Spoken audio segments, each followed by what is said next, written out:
right, we're going to try something a little bit different here. I'm going to give you a point of view of what it's like driving this one because it is so very different than any other vehicle I've tried. Plus, I don't have any sunroof to affix a front-facing camera, so why not put the camera on my forehead and show you what I see. Hey gearheads, and welcome to Garage Talk. I'm Corey, and this is a 2025 Volkswagen ID Buzz, the electric rebirth of the original Volkswagen bus. This is the first vehicle that should have rolled off the assembly line with the VW badge and a fully electric powertrain. It just makes so much sense to bring the original Hippie-mobile back as an all-electric three-row vehicle. In this video, I will tell you exactly what it has been like living with this thing for a full week.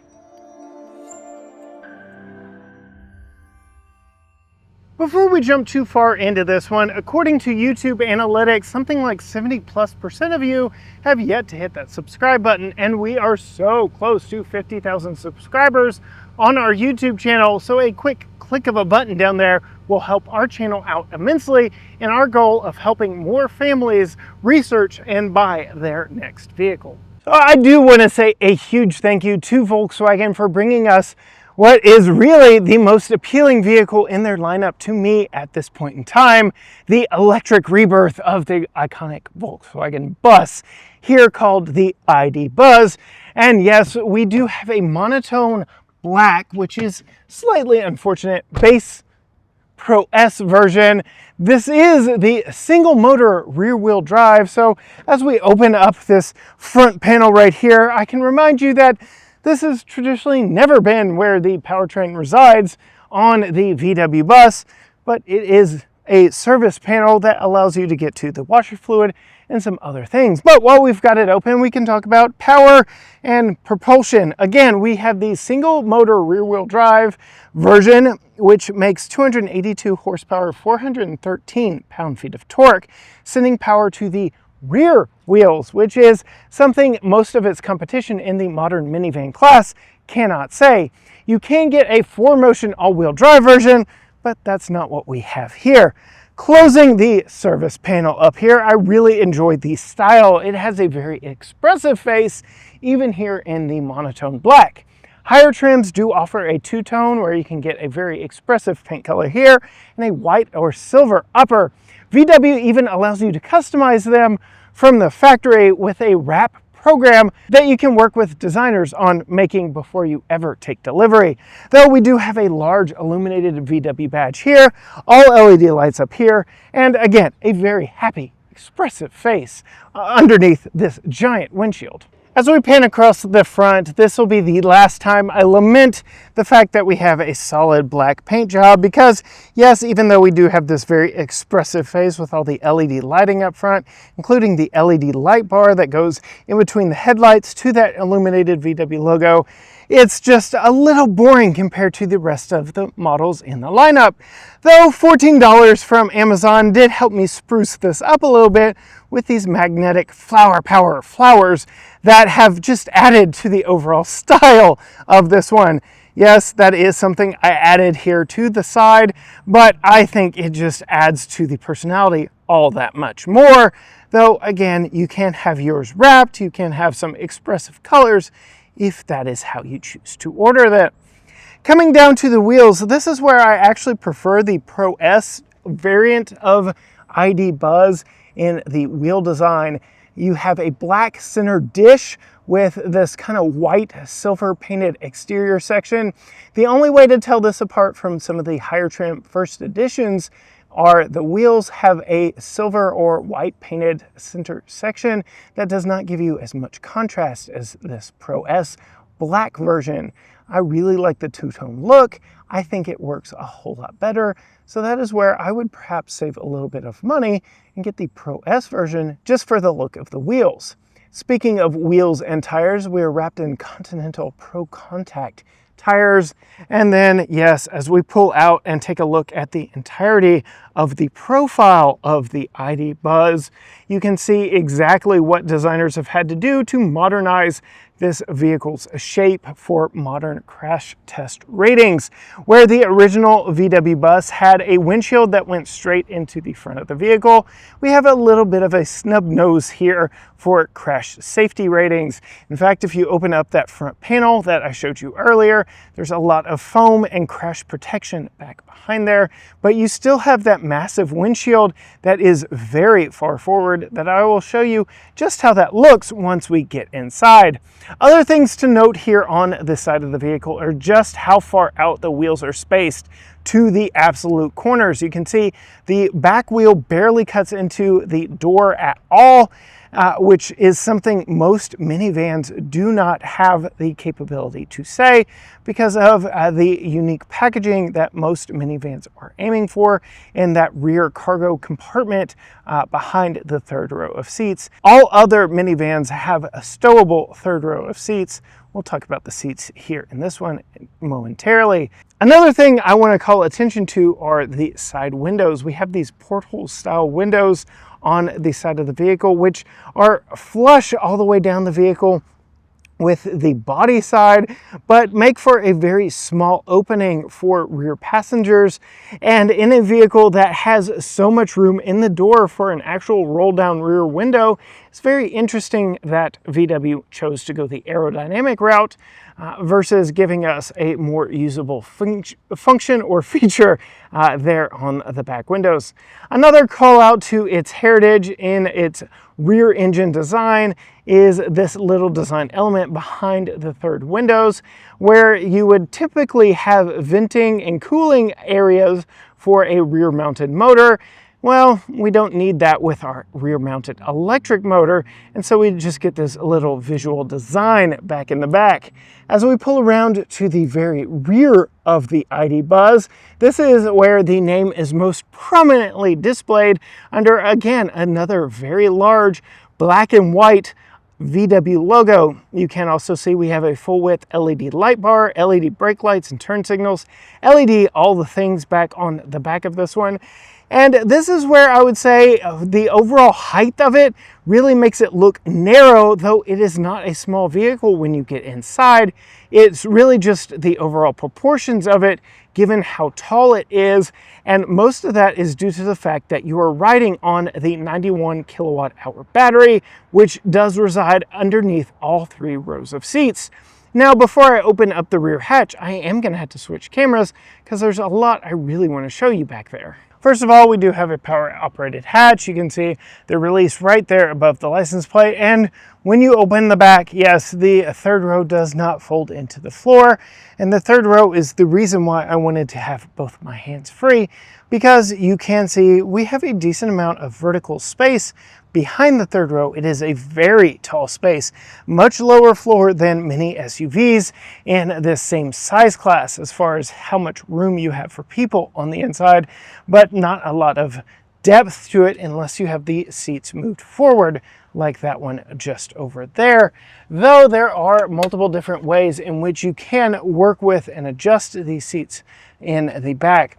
You can actually recline them, though that recline is that lever right there, which is very interesting in its own right.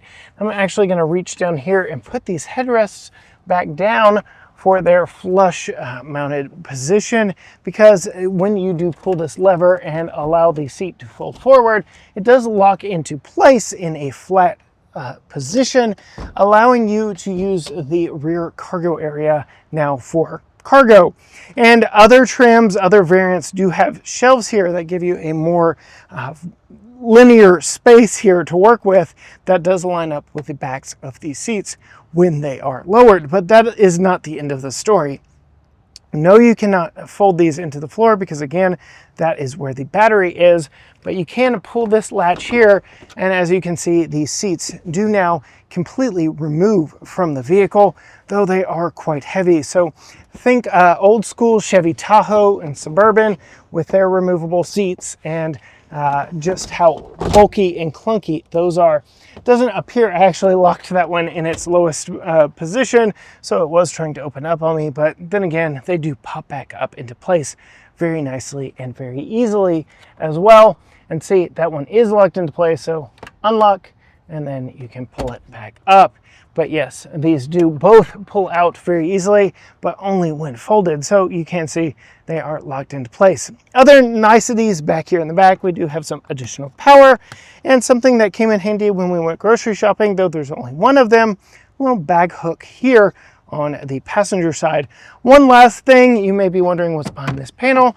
That is the charge cable, so you can charge this up, because as I did mention, and as is completely obvious, this is a fully electric vehicle with a J1772 CCS style plug hidden underneath this charge panel.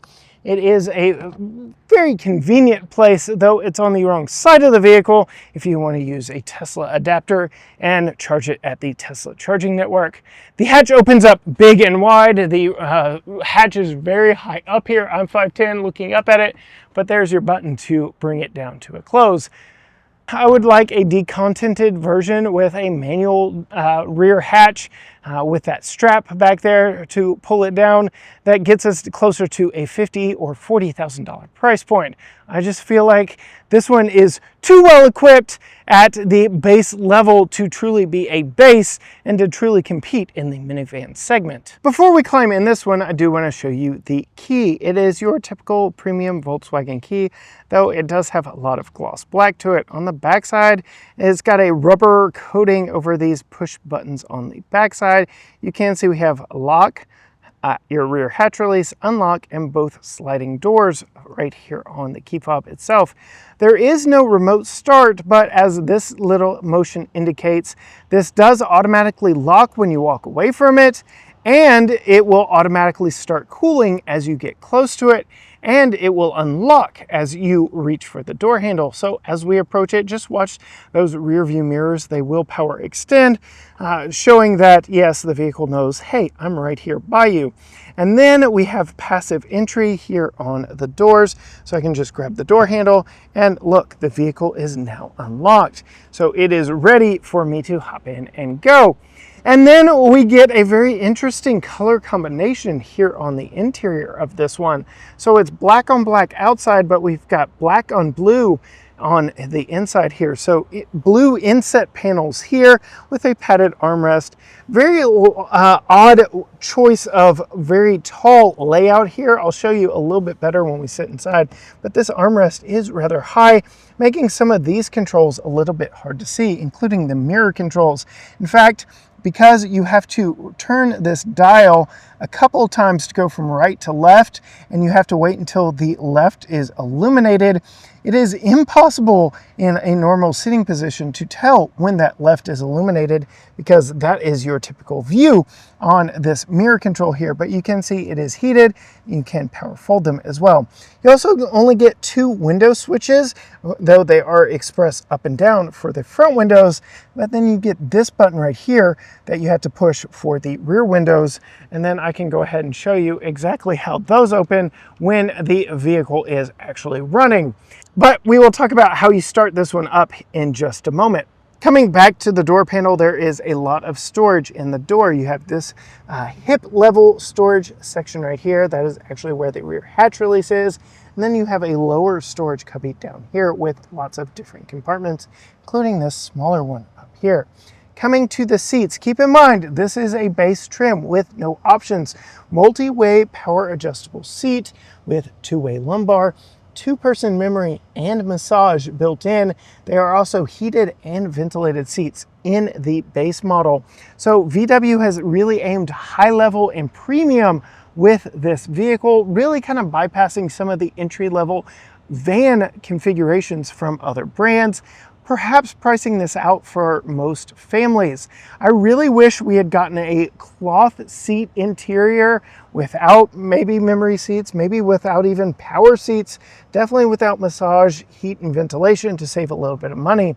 We also have standard power sliding doors here that I wish we could get a non-power slide door function and get that price down at least to $50,000 from the $59,000 and some change that this one starts at. Though, as we look at the seats, you can see we have this brown kind of mahogany coloring on the seats themselves. We get some contrasting piping and contrasting stitching. You can see we get ID for intelligent design back here in the backrest, which is all very nice. You can see we have 2 armrests on this one that really give you a big rig or school bus like feeling when you're behind the wheel. Now climbing in, you actually have this inset step here, but interestingly enough, no handle. So you are going to have to grab onto the steering wheel. The air conditioning is on, so like I said, no remote start, but as you approach it, it does start cooling, which is a very nice feature. But to actually turn the vehicle on, I'm going to have to climb in. Keep in mind, the key is in my pocket, but I will sit down here in the driver's seat. I will close the door, and then I will put my foot on the pause button, which is the brake. And now the vehicle is actually on and ready to go. So all of my electronics come to life.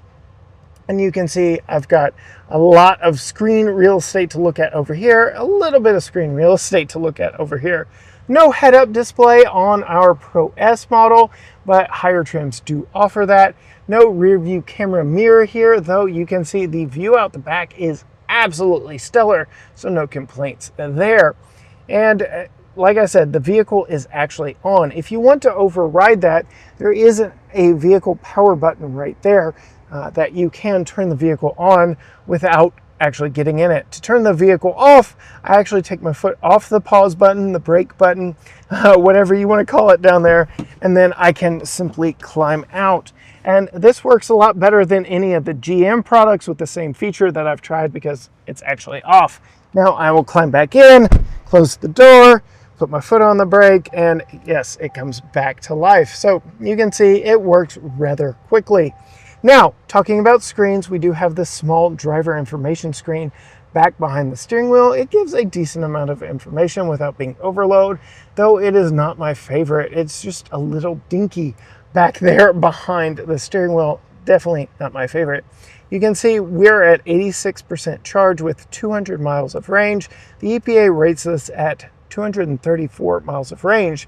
And if you multiply the 2.6 miles per kilowatt hour we've averaged in our test of this one times the 91 kilowatt hour battery, that's about what you get. So I'm very impressed that we are really getting very close to what the EPA rates this at, which is actually kind of impressive, even if the overall range itself is a little short.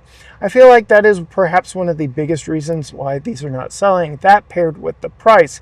Yes, this base model is pretty well equipped, having massage seats, which I don't believe any other minivan in the segment does, though they don't really truly offer a base trim that will suit most families, and I could really go for a toned down, stripped down, content deleted version of this ID Buzz for a cheaper price point. I think it would have been a bigger hit. I think the $60,000 starting price is just a bit much for most families, especially when you consider it's 234 miles of range on a single charge. I think if this had more range, faster charging, or a lower price, or any combination of the three, I think we'd be seeing these fly off the lots a little bit quicker. Coming over to the infotainment screen, everything here is touch. So we have a touch slider for our volume, we have touch sliders for our dual zone front climate, though I really do like this row of quick access buttons down here at the bottom. They stay there even if you put the vehicle in reverse, which triggers the backup camera, and I really appreciate that they are very quick to access. We do have heated and ventilated seats. As I mentioned, I can also do the massage straight from the screen. If I don't want to hit the button there, I can change the different types of massage as well, and both front seats actually get that, which is very nice. The climate control is also a smart system, so you can see it is not cooling on the passenger side because no one's riding over there. So again, HVAC is one of the biggest robbers of overall battery power in EVs. So it's nice to see that they are conserving where they can. You can actually sync all three zones because we do have rear climate in this one as well, which you can go to right there. You can see it is currently set to Eco, but we'll talk more about that in the back seat. You can see the storage continues up front here. We get a USB-C in the door over there. We get a storage pocket up there. And then down here, we get a storage section right here that houses our 2 cup holders for our front seat passengers. So that is nice, right below our power operated sliding doors right there. We do have our 2 air vents right there that do pump out the air very nicely. And we've got another air vent over here. Starting over our left knee, we got VW's light control panel here. So you've got all your different lighting modes and your automatic headlights right now as we have standard. And then we have our heated front and rear glass. The steering wheel has a lot of touch sensitive areas. So just like we have touch sensitive sliders here, this is actually a slider. I can fast forward and rewind right here. I can slide to go up and down on the volume here. But then we've got all of our ADAS stuff, our heated steering wheel, and we can change what our view is on this small screen back here as well. So you can get some additional information even from a small screen. Coming over to the big screen, we also have some quick access shortcuts here. I like these quick access buttons along the top up here. All of it works very nicely. And then you can quickly go into some of your typical features. You can go into the full menu here by hitting these buttons, and you can actually change the interior ambient lighting to match whatever you want. So that even brings in the color to the screen here. So it just matches your mood. You can go infinity for orange, and you can see everything now goes orange here on the main screen. Again, I already told you we don't have a rear view camera mirror. We don't have any storage up here. We don't have any sunroof up here. Nothing really special to speak of, but my goodness, the amount of space in this bus. I've got the seat all the way down, but I'm very comfortable up here, and you can see just how much room there is in the back 2 rows, which I think is where we need to go next. As we come up to the back doors, I can tell you again, yes, we do have power sliding doors. As standard, there is an actual physical button on the back of these doors that trigger them to open. And then you can see we have a mid-row bench seat and a 2-person bench seat here in the back. So we have 2, 3, 2 for a total of 7 seats and seat belts here in this ID Buzz. And you can see all the same materials, colors, textures, and everything in the second and third row. We do get a little Easter egg here at the silhouette on the side, which I really like. And then again, an inset step, just like we had up front. We also get this handle right here to help you climb in, even if this step is a little on the high side to climb in. When you do, you can see there is some additional storage back here in the back. We have a cell phone tablet holder right on the upper portion of the backs of the seats, which I really like. And then we get a lower map pocket on the backs of both front seats.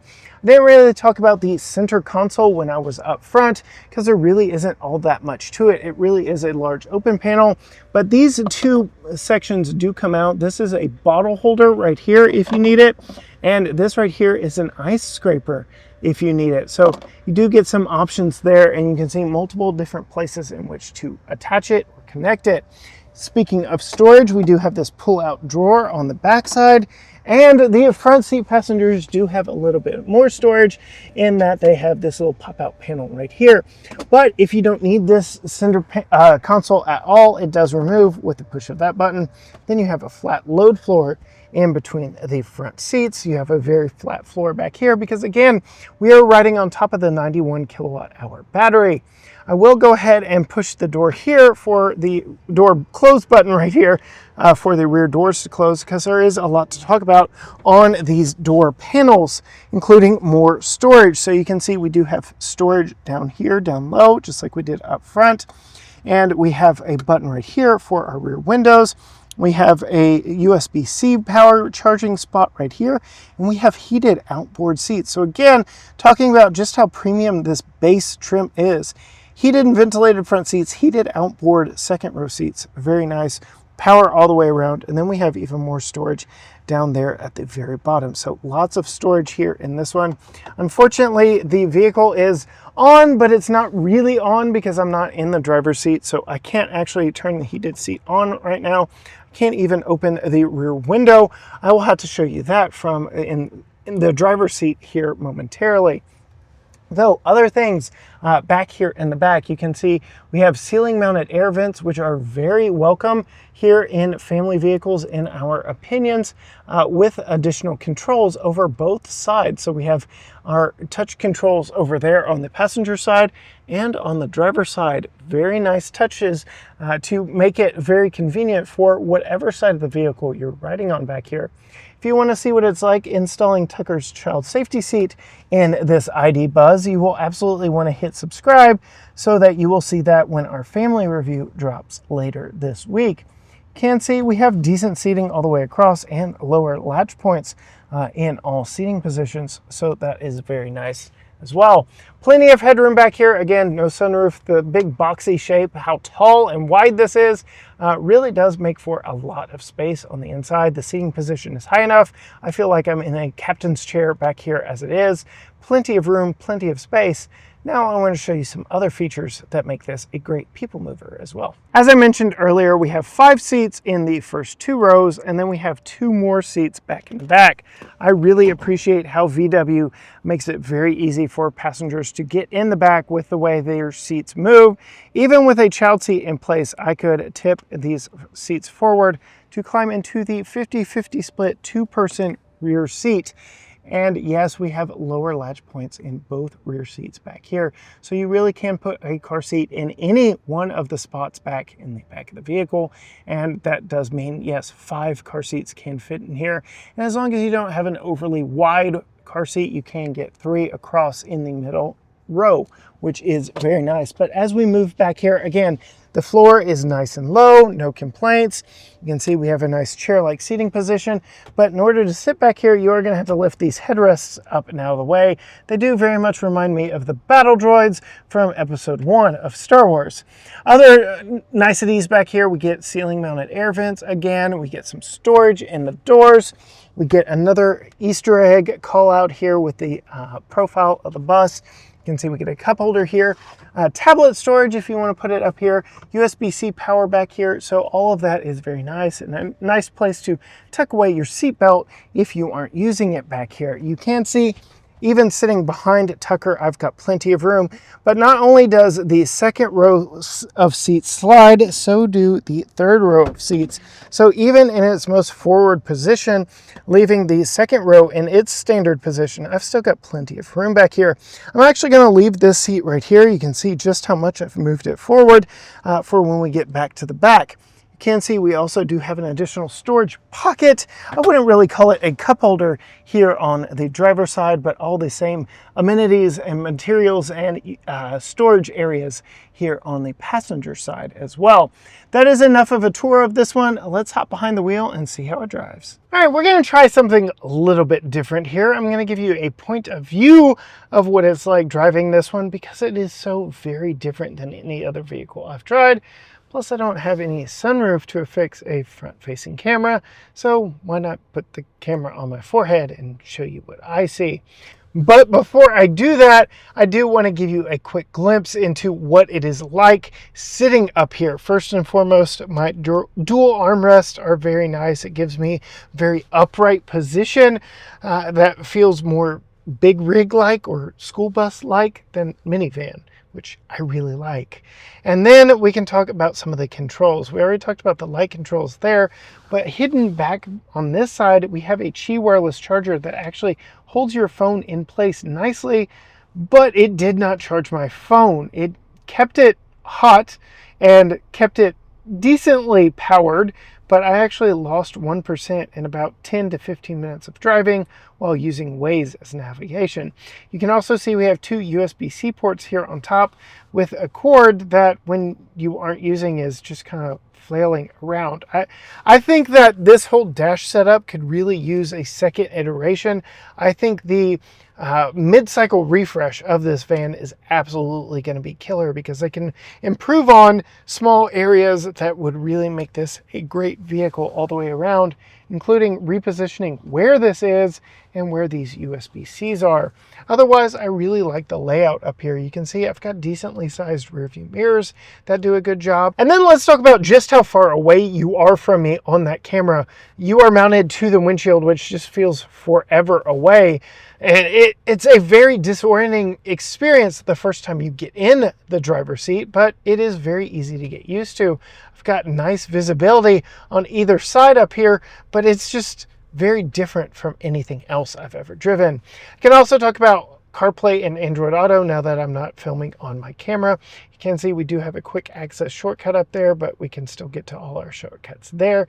If I am on the VW menu, I can quickly get back there.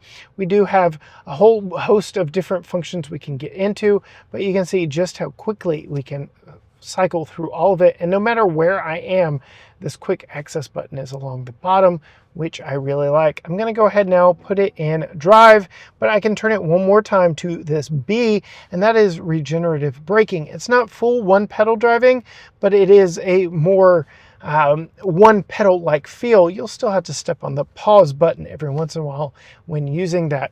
One last thing I want to do is go into here.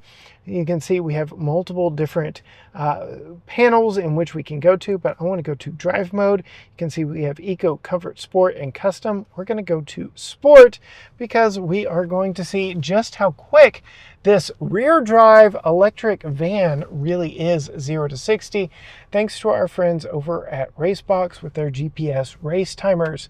This one has a built-in battery, built-in GPS, and you can see once it gains a GPS signal, we are good to go.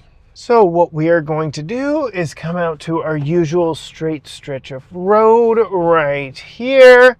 We are going to come to a complete stop. And I am going to stand on the brake pedal with my left foot, on the accelerator with my right foot. We squat down and drop the brake. Okay. No wheel slippage, and we ease into that 400 plus pound-feet of torque and really set off and get going. Just under 7 seconds, 0 to 60. That is not bad. That is really not bad for a minivan. I am very impressed with just how quick this is. It feels plenty peppy when driving it around town. You get instantaneous torque when you step on the pedal, especially when you're driving. Like you can throw passengers back very quickly just by jabbing the play button there with your right foot. It is a very quick and peppy vehicle all the way around. And then again, talking about the drive components, it is rear drive. All other vehicles in this class are front or all-wheel drive.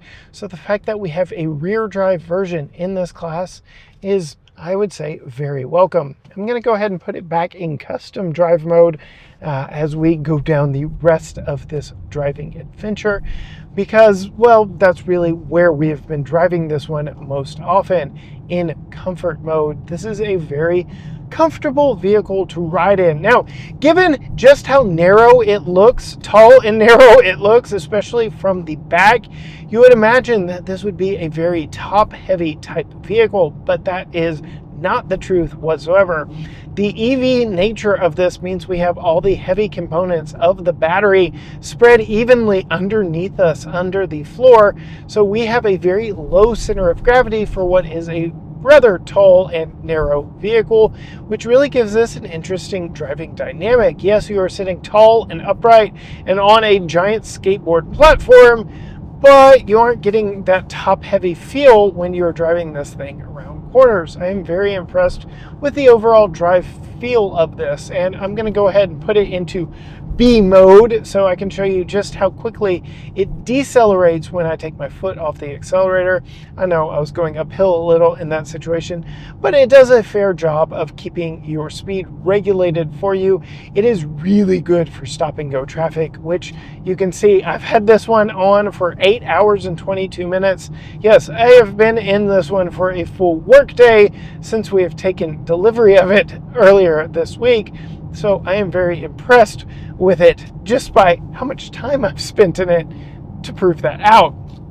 But yes, driving this in city traffic, it is very easy to regulate your speed and keep up with the traffic in front of you. Again, it's very peppy when you push it, even in comfort mode, and then it'll do its best to slow you down when you put it in B, regenerative braking mode, when you let off the accelerator. All of it works very well together. I have no complaints over the powertrain. Yeah, sure, I would wish it would have a little bit more power, but I think for what the vehicle is, I think it is very well powered, and all of the tuning is done just right on it. Though I will say the braking could use a little extra oomph. I find myself really coming up too quickly onto places I planned on stopping and doing a little more emergency braking there at the very end. I still haven't mastered braking altogether in this one, at least when I'm traveling at speed. Again, stopping out traffic, not really an issue, but if I'm up at a faster speed and coming to a stop, I just feel myself braking a little more at the very end than I normally do. I feel like the brakes could just use a little more oomph to them. Again, that does speak to the added weight of this being an EV. But as we're rounding all these corners, you can see I have a little bit of a blind spot from the actual A-pillar that lines the windshield right there. It isn't the best viewing angle, but still it is a fairly wide view, and VW engineers have done their best to make those as slender as possible. We did just go over the biggest bumps on this stretch, and thanks to the incredibly long wheelbase on this vehicle, it just rides over it very well. It smooths out all the bumps given just how long the wheelbase is. I've been impressed with the ride on this as well as I have the power. It is very calm and comfortable, even over brick pavement and various different driving surfaces. I've been very impressed with the overall driving character of this vehicle, and I've got no notes, no complaints with the driving character of it. The turn-in is good, and once you get used to just how far forward you're sitting and where the front axle is and just how far back the rear axle is, this is a very easy vehicle to get in and drive around. It is slightly jarring at first, the windshield placement, the axle placement, both front and rear, but once you get familiar with this, I really enjoy the driving feel of this, the overall vibe check from this driver's seat, from the dual armrests, the nice smooth ride, the ample power, the torquey feel of the electric drivetrain, the good visibility both in front of me and in the rearview mirror back behind me, and generally just sitting up above everything else. It really is a vehicle unlike anything else on the road. Yes, it's a minivan, and the fact that we've got sliding doors, which it makes for loading kids up really easy. Tucker loves the doors. You should have heard him squeal when he pulled up and said, "An electric 3-row minivan!" This is perfection to him. He just wishes it was in red versus this monotone black. While we are going slow here, I do want to show you what the visibility is like all the way around.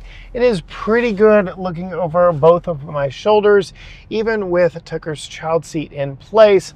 And I think that is a real win and a real testament to the size, shape, and design of this ID Buzz. It just works very well. And then I showed you just how much space is in all 3 rows of this one. So there is tons of space in this. The driving character of it is really good. Again, like I really enjoyed driving this, and that is perhaps where I get to my first really big hot take here in this video. Holly has been joking for quite a while that a minivan is in our future and it's going to be my vehicle. Well, if I were to drive a minivan, I think this one would be it. It just has so much personality. I cannot tell you how many times people have stopped, waved, honked, given me a thumbs up, asked to take pictures of this ID Buzz. It has just got so much personality, and it's the boring all black one. So go figure out just how much attention I would get if I had a two-tone one. This one absolutely draws eyes, draws attention even more than the Lamborghini Urus we drove. So yes, I really like the overall feeling and presence of driving this down the road. I did pull over really quickly to show you one thing I couldn't earlier, and that is the sliding rear windows. So again, I had to hit this button for rear, and now I can show you how those rear windows open up. You can see I only had to push it once. It slides all the way open by itself.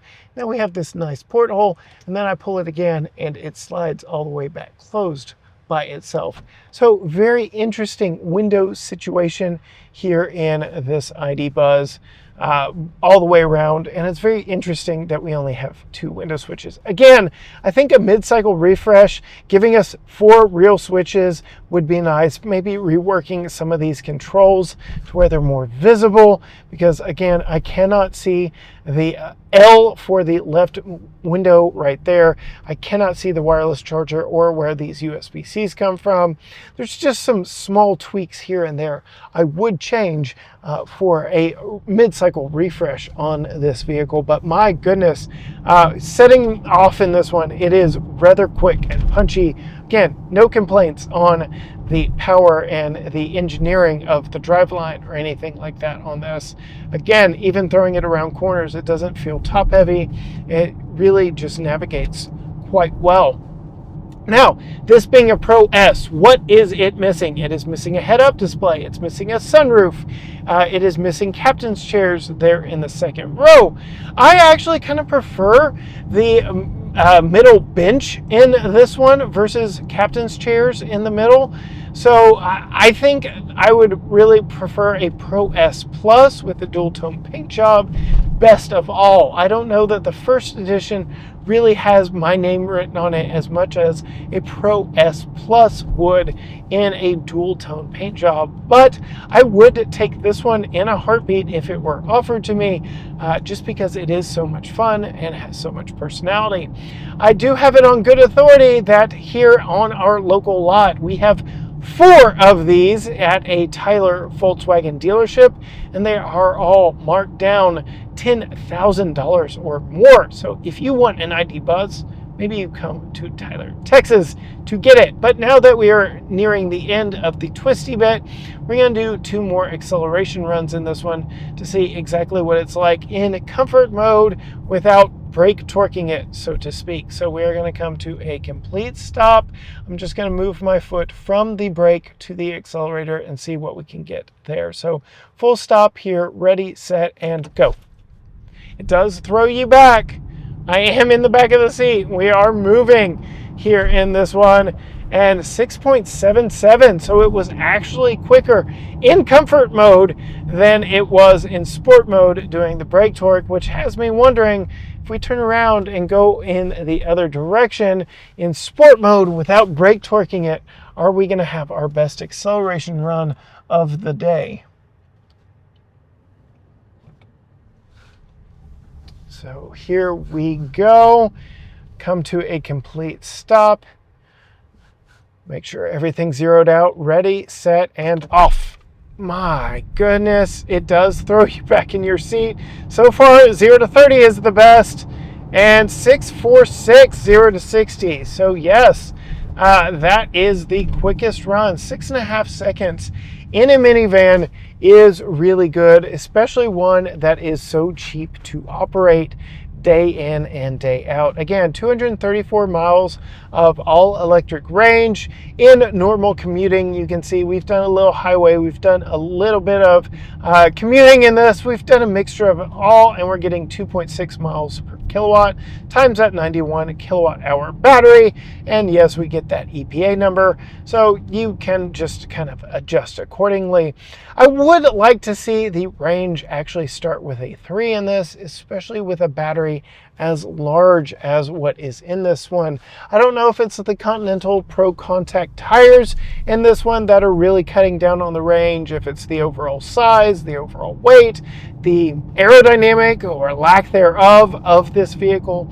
But I feel like if we could get this up to 3 miles per kilowatt hour or somehow get that range up to a 300 with a larger battery. I know that compromises weight distribution and things like that. I don't know. I just feel like we would have an all-around better package if the range at least was like 310 on a full charge. I think 230 is a little on the short side here in 2025 and will keep several families away from this as a regular vehicle for their family. But if all you are doing with the minivan is running to soccer practice and doing errands around town, this thing is an absolute joy to drive. It's got decent power, decent get up and go, great visibility, unique driving dynamics, unique character all the way around. And if you do the math on home charging, it is cheaper to drive than many small, very economical cars, including my 2013 Chevy Cruze Eco that is EPA rated at 42 mpg. So there are a lot of things that you can take into consideration when it comes to purchasing one of these for yourself. Again, our local dealership here has 2025 models marked down by 12 grand.